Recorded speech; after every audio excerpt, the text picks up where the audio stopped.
qui s'est fixé comme défi de renforcer la sécurité alimentaire du Sénégal et rééquilibrer la balance commerciale fortement dégradée par les importations de produits alimentaires. De développer des filières intégrées, compétitives et à haute valeur ajoutée. De préserver les équilibres socio-économiques en dynamisant l'économie rurale. Votre pays joue un très grand rôle dans la quête permanente de solutions que nous menons pour relever ces défis. Il me plaît de rappeler, s'il en était encore besoin, les réalisations importantes faites par l'ANIDA grâce à la précieuse contribution de l'Espagne. Ces réalisations ont été fortement appréciées par les populations et vous confèrent un statut de précurseur dans le développement de l'irrigation et de la maîtrise de l'eau agricole sur l'étendue du territoire national.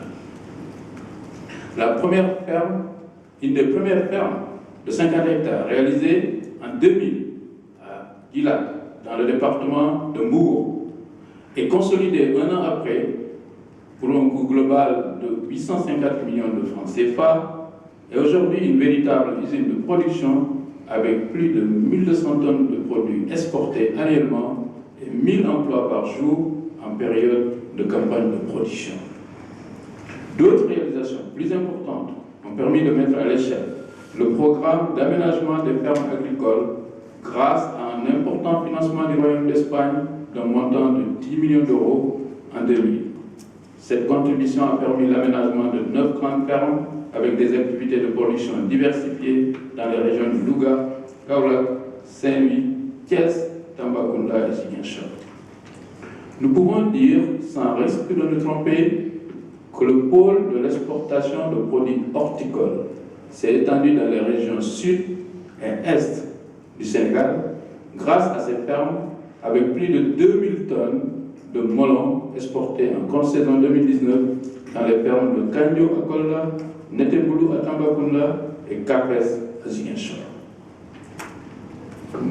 Messieurs les représentants de mes collègues, Excellences, Monsieur l'ambassadeur, le concours financier de l'Espagne a pris en 2017 un autre volet qui rafraîchit les solutions de développement jusque-là apportées aux populations.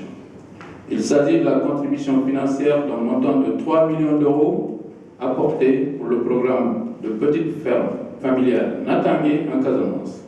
Ce modèle de ferme correspond à de petites exploitations en maîtrise totale de l'eau avec des activités de production agroécologique diversifiées valorisant l'énergie solaire pour l'irrigation.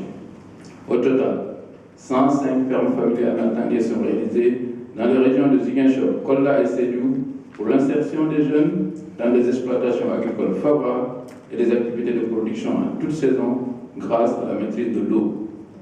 Il est remarquable, Excellence, de souligner la visite inoubliable de la Reine d'Espagne le 13 décembre 2017 qui nous a honorés en procédant à l'inauguration d'une ferme familiale à Oussouye.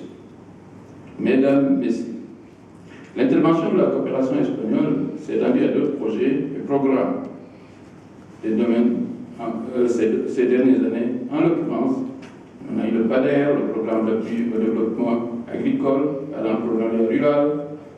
On a eu le programme de réalisation de magasins céréaliers. On a eu le projet d'appui régional à l'initiative pour l'irrigation au Sahel. Il faut aussi citer même le PASSAEL, qui est un des premiers projets, le programme d'appui à la sécurité alimentaire et à l'élevage, que moi j'ai développé en tant que directeur général de la Sorégie quand je venais d'être nommé. C'est dire que notre cheminement avec l'Espagne est aujourd'hui plus que stratégique et constitue un exemple de partenariat très dynamique qui s'inscrit dans la vision annoncée plus haut de mon département. Mesdames, Messieurs, chers invités, je vais terminer mes propos en réitérant toute notre satisfaction au gouvernement espagnol